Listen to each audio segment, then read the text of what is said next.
Mining and quarrying are big jobs with big machines and serious equipment. It has always been tough work, and it can be dangerous.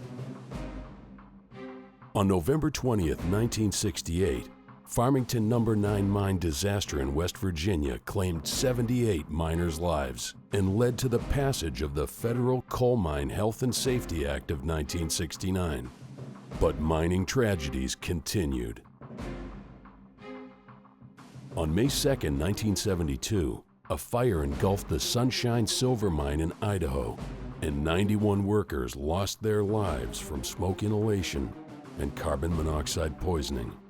On March 9, 1976, 15 men died in the first of 2 explosions at the Scotia Mine. 2 days later, 11 more men were killed at the same mine. These were metal, non-metal mines, and not protected by the 1969 law, which only applied to coal mines. Congress decided that more needed to be done to end the tragic mining disasters and to provide metal, non-metal miners with the same protections as coal miners. So it enacted the 1977 Federal Mine Safety and Health Act.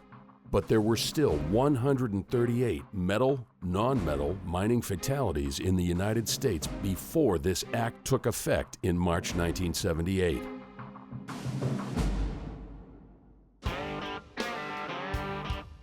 In the 40 years since then, safety practices continue to evolve, but the fatality rate dropped by more than 90%. Obviously, this act saves lives. The act is also a law that established the Mine Safety and Health Administration, or MSHA. This agency is charged with the enforcement of the act and sets the ground rules for operators mining stone, sand and gravel, coal, and other materials. The law also lists the penalty for mine operators and agents charged with having unsafe and unhealthy working conditions at their mines.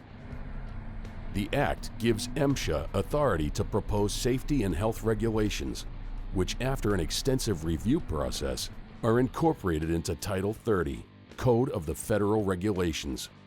Title 30 contains specific rules and standards that operators and miners must comply with to prevent injury and illness on mine property. The Act gives miners and their representatives a right to participate in the rule-making process. You may comment on, object to, or challenge a proposed standard or regulation. It was Congress's intent for miners and operators to anticipate, identify, and prevent all existing hazards, and then put a system in place that would promptly identify and correct any new unsafe and unhealthy working conditions and practices. Essentially, Congress felt that you and your employer have a joint responsibility for safety and health. Each employee is responsible for his or her own personal safety. This includes performing work in a safe manner, ensuring the workplace is free of hazards, and making sure assigned equipment is in safe operating condition. Your training and experience will help you identify hazards. If you find a hazard and are unable to correct it immediately, Tommy, this thing won't work. It may be necessary to warn your coworkers, and it is your responsibility to report the hazard to your supervisor. Marcy, you got a minute? Hey, Ralph was having a problem with an outlet out there. If it is an imminent danger, exposed persons must be removed from the hazard immediately. If your company's safety and health reporting system is working properly, this should take care of the problem. Let's go lock that out and we'll get an electrician. Okay? If not, the Mine Act protects your right to report safety and health hazards to MSHA at any time. A little piece of metal, which was your grounding plug, and that was the problem that we were having. Communicating effectively is the key to a safe and healthy workplace. So make it a point to discuss your concerns with your supervisor or manager. Your on-site supervisor is the person who is required by the Mine Safety and Health Act to take corrective action. It may be necessary for you and your supervisor to talk with others to find or identify the best course of action to take. Good communication between workers and management can reduce confusion and greatly aid in the elimination of hazards. That brings us to the responsibilities of managers and supervisors, who are held to a higher standard because they control the resources, give work instructions, set priorities, and direct work efforts. They also determine the workplace is safe and healthy. Managers and supervisors are responsible for ensuring that employees perform their jobs correctly and for making sure every hazard is corrected promptly. If your supervisor is unaware of a safety or health concern, it's your responsibility to tell him or her about it. Remember, an effective safety and health program requires your participation.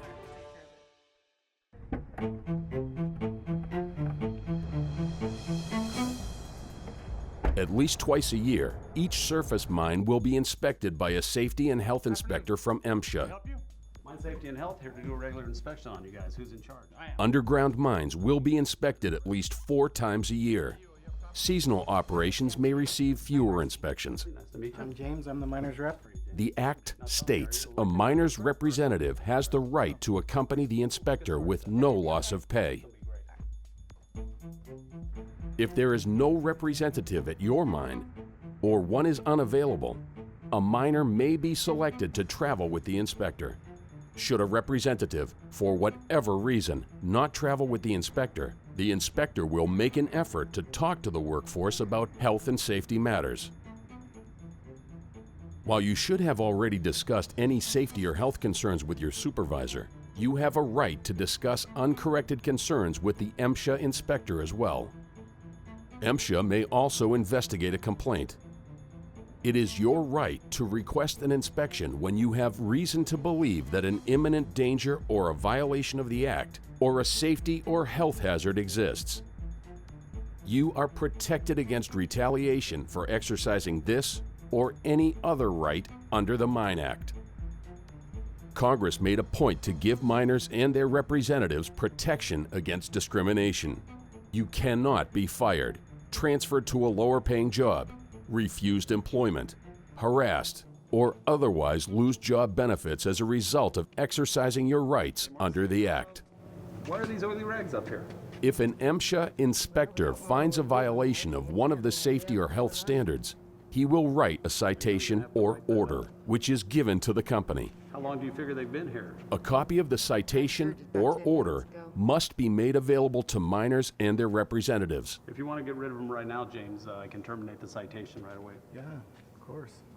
You have the right to request a conference with MSHA, and if you so desire, can challenge or contest the issuance, modification, or termination of any order.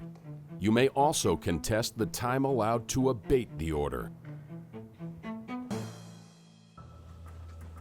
If an MSHA inspector finds something that is so serious he thinks it might kill or injure someone before it can be corrected, he or she will issue a withdrawal order to stop the affected operation.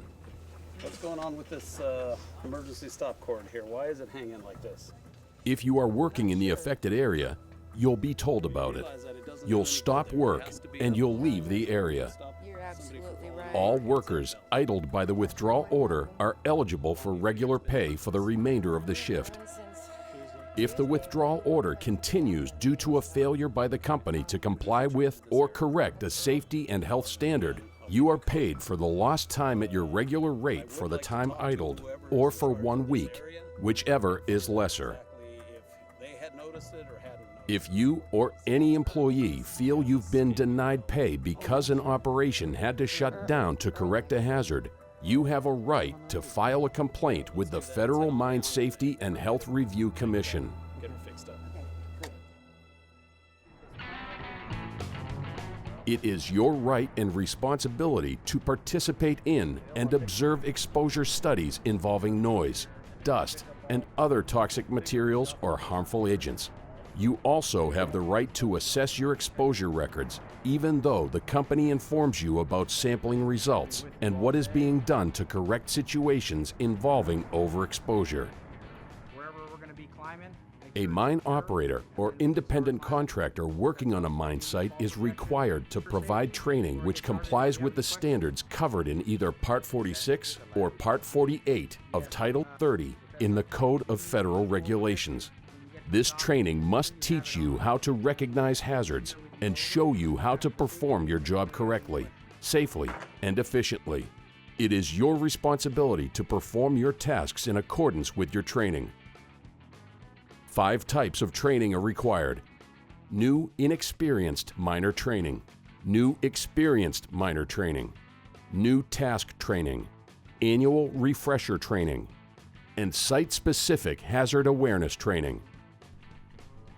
For companies that must comply with the Part 48 standards, which apply to surface coal, metal and gypsum mines, and all underground mines, a copy of the company's training plan must be provided to the miner's representative. If there is no representative, a copy of the training plan must be posted on the mine bulletin board at least 2 weeks before it is submitted to MSHA for approval. Part 46 standards of the Title 30 of the Code of Federal Regulations apply to most surface non-metal mines.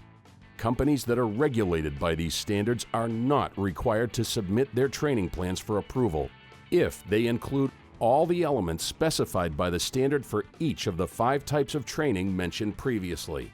New inexperienced miner training, newly hired experienced miner training, new task training, annual refresher training, and site-specific hazard awareness training.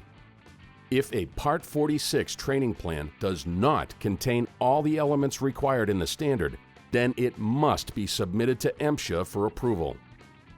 The training plan must be posted on the mine bulletin board at least 2 weeks prior to training taking place.